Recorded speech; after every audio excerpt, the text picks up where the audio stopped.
Bom dia, queridos irmãos. É com muita alegria que nesse terceiro domingo, dia 20 de março, quero me unir a cada um para juntos continuarmos esse percurso em vista de Jerusalém, dessa passagem da Páscoa.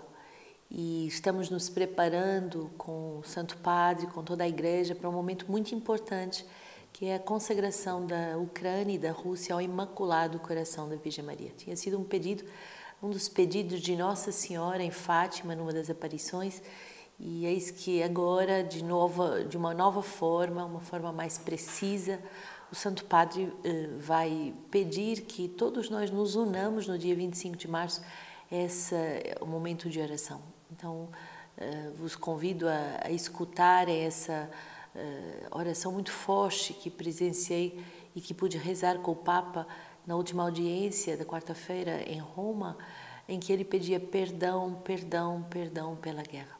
E em que o próprio Jesus, é ele que sofre no meio de tantas pessoas que são maltratadas. Nós temos, ao longo desse tempo, acompanhado o nosso livro de vida e sobre o tema do acompanhamento. E hoje, o livro de vida vai nos falar, no número 112, dos dois níveis de acompanhamento, o nível pastoral e o nível espiritual. É preciso, então, distinguir dois níveis diferentes e separados.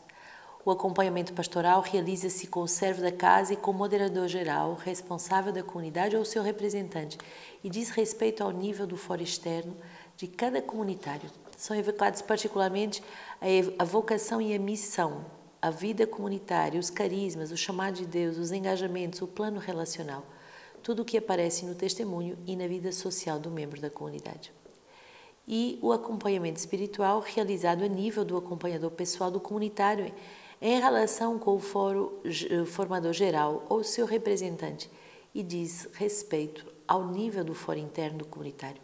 Convidade a uma abertura de consciência sobre as questões profundas do seu coração e da sua vida. Este nível mais delicado necessita da liberdade da consciência da pessoa e, ao mesmo tempo, da sua transparência, assim como o respeito e a paciência daqueles que a acompanham. Os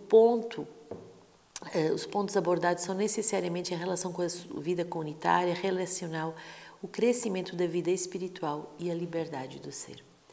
Então, nesses dois modos de sermos acompanhados, tanto a nível pastoral quanto a nível espiritual, nós vemos aqui a diferença de áreas e de abordagens que são feitas. Uma a nível do foro externo, a nível da minha missão, do meu ser, da minha vocação, da vida comunitária, dos carismas, do chamado de Deus, dos engajamentos, do plano relacional, quer dizer, tudo que é exterior e diz respeito ao foro externo.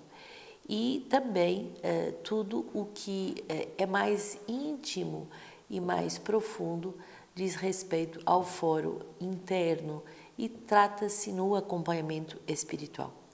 Tudo que necessita da liberdade da consciência da pessoa, tudo que diz respeito aos seus combates, à sua profundidade de alma, a sua vida comunitária ou relacional, o crescimento da sua vida espiritual, e todos esses pontos são abordados com o acompanhador espiritual.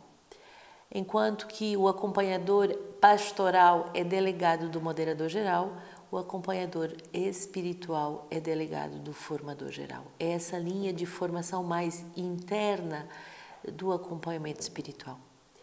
Hoje, no livro do Êxodo 3, apacentava Moisés o rebanho de Jetro, seu sogro, sacerdote de Madiã. Conduziu as ovelhas para além do deserto e chegou a Horebe, a montanha de Deus. O anjo do Senhor lhe apareceu numa chama de fogo, no meio de uma sarça. Moisés olhou e eis que a sarça ardia no fogo, e a sarça não se consumia. Então disse Moisés: darei uma volta e verei este fenômeno estranho, verei que a sarça, porque a sarça não se consome. Viu o Senhor que ele deu uma volta para ver.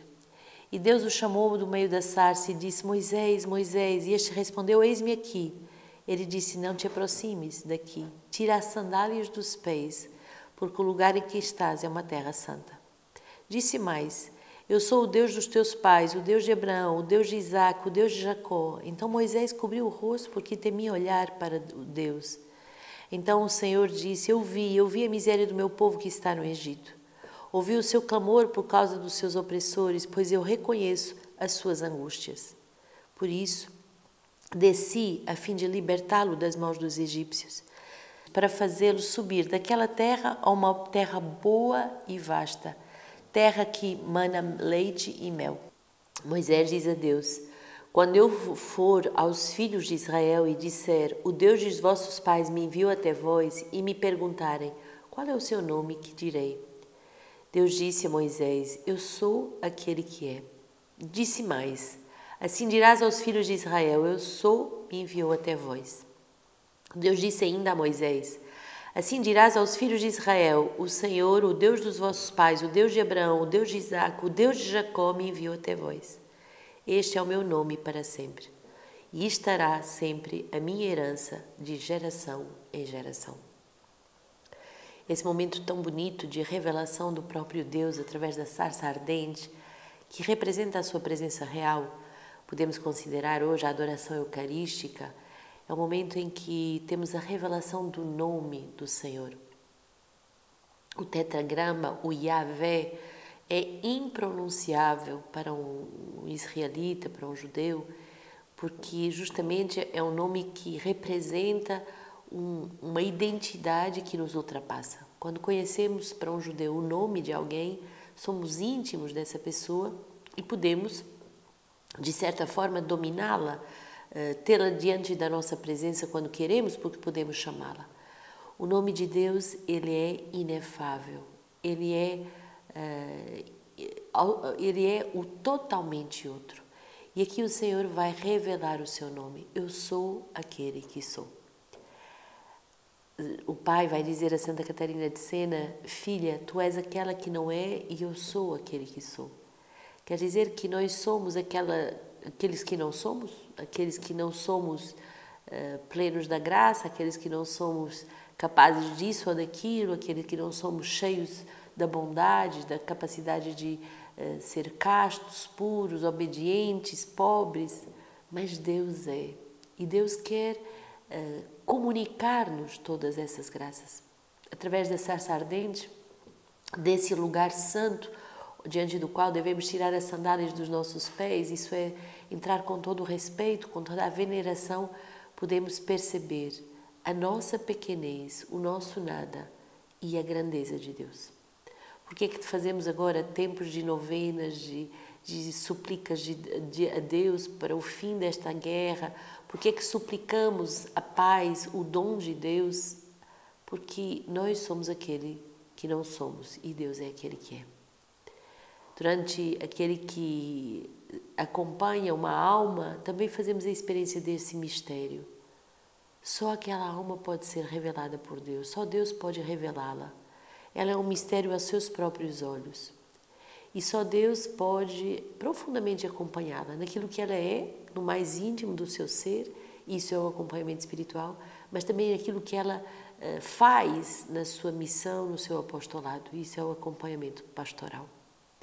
Salmo 102, bendiz ao Senhor, ó minha alma, e tudo o que há em mim, o seu santo nome. Bendiz ao Senhor, ó minha alma, e não esqueças nenhum dos seus benefícios. É Ele quem perdoa a tua culpa toda e cura todos os teus males. É Ele quem redime tua vida da cova e te coroa de amor e compaixão. O Senhor é compaixão e piedade, lento para a cólera e cheio de amor. Como o céu que se alteia sobre a terra, é forte o seu amor por aqueles que o temem. Bendiz ao Senhor, ó minha alma. Não esqueças nenhum dos seus benefícios. Ontem, nessa festa de São José, agradecíamos a Deus por todas as maravilhas materiais e espirituais que recebíamos. E nós devemos ter um coração muito grato a Deus, porque somos aqueles que nada merecemos e, ao mesmo tempo, Deus nos comuna de bens. 1 Coríntios 10, não quero que ignoreis, irmãos, que os nossos pais estiveram todos sob a nuvem. Todos atravessaram o mar. E na nuvem e no mar, todos foram batizados em Moisés. Todos comeram o mesmo alimento espiritual e todos beberam da mesma bebida espiritual, pois bebiam de uma rocha espiritual que os acompanhava, e essa rocha era Cristo. Apesar disso, a maioria deles não agradou a Deus, pois caíram mortos no deserto. Ora, esses fatos aconteceram para nos servir de exemplo, a fim de que não cobicemos coisas mais, como eles cobiçaram.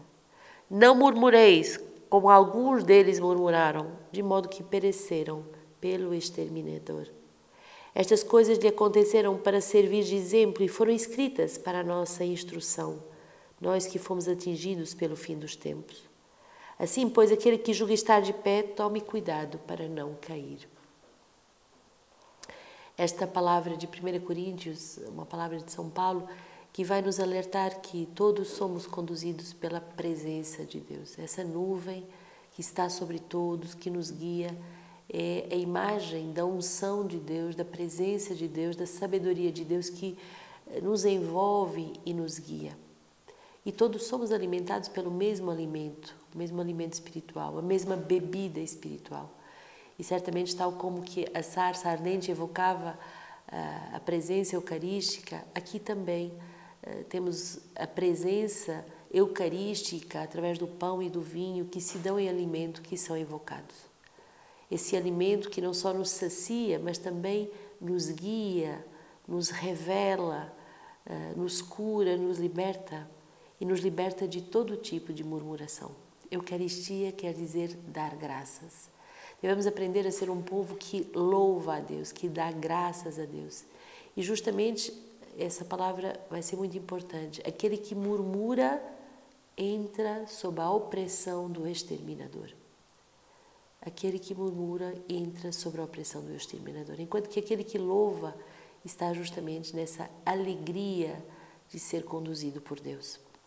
Lucas 13, nesse momento vieram algumas pessoas que lhe contavam o que aconteceram com os galileus, cujo sangue Pilatos havia misturado com o das suas vítimas.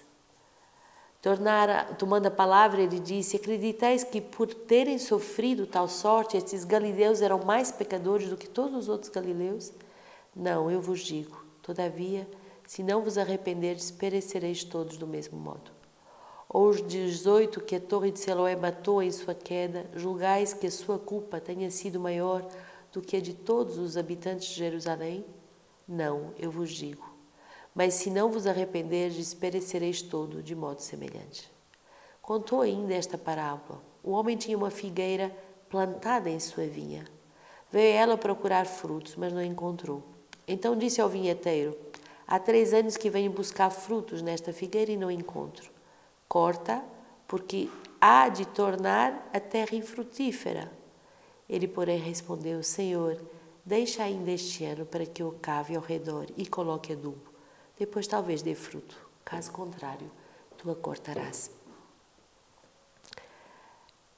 Essa parábola do acompanhamento, justamente, o acompanhamento daquele que vê que com mais adubo, com mais alimento, com mais misericórdia, com mais cuidado, aquela alma que parece não dar frutos, pode dar frutos. Aquele ministério que parece paralisado e incapaz de ser instrumento da graça de Deus, pode tornar-se instrumento da graça de Deus.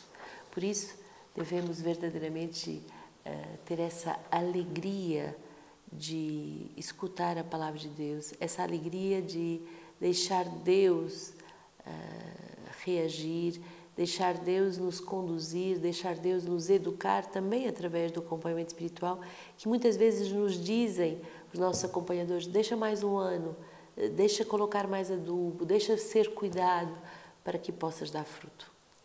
O Senhor é um Deus de misericórdia e, ao mesmo tempo, não podemos abusar eternamente da misericórdia de Deus, porque há um limite, há um tempo da graça.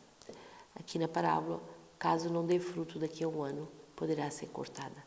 Quer dizer que também não podemos brincar com a graça de Deus, também não podemos brincar com a graça do acompanhamento pastoral ou espiritual, mas devemos ser muito atentos que Deus é misericórdia, mas Deus também é justiça. Os tratados hoje sobre o Evangelho de São João de Santo Agostinho, como leitura patrística, vai nos mostrar essa mulher que é sinal da Samaria, mas que é sinal também da Igreja e que é sinal de tantas graças que nós recebemos. Vem uma mulher e esta mulher é figura da Igreja, ainda não justificada, mas já a caminho da justificação, e é disso que iremos tratar. A mulher veio sem saber o que ali esperava. Encontrou Jesus e dirigiu-lhe a palavra. Vejamos o fato e a razão por que veio uma mulher da Samaria para tirar água. Os samaritanos não pertenciam ao povo judeu, não eram o do povo escolhido. Faz parte do simbolismo da narração porque esta mulher, figura da igreja, tenha vindo de um povo estrangeiro, porque a igreja viria dos pagãos, dos que não pertenciam à raça judaica. Ouçamos nós mesmos as palavras desta mulher, reconheçamos-lo nela e nela demos graças a Deus por nós. Ela era uma figura e não uma realidade. Começou por ser figura e tornou-se a realidade, pois acreditou que naquele que queria torná-la uma figura de nós mesmos. Veio para tirar água. Viera simplesmente para tirar água, como costumavam fazer os homens e as mulheres. E Jesus lhe disse: dá-me de beber. Ah, se conhecêssemos o dom de Deus. E uma alma que se deixa acompanhar vai fazer essa experiência que ela deve passar daquilo que ela é figura a uma realidade e que assim ela pode dar de beber a muitas almas. Que Deus nos abençoe nesse terceiro domingo da Quaresma, que Deus abençoe toda a nossa família espiritual e que Deus nos chame a uma conversão profunda, a uma consciência profunda da nossa responsabilidade, nós que somos aquele que não somos, mas estamos diante daquele que é e podemos lhe reclamar e pedir toda a graça. Pois se conhecêssemos o dom de Deus, era nós que pediríamos a Deus: dá-me de beber. Que o Senhor nos abençoe e nos guarde, Ele que é Pai, Filho e Espírito Santo.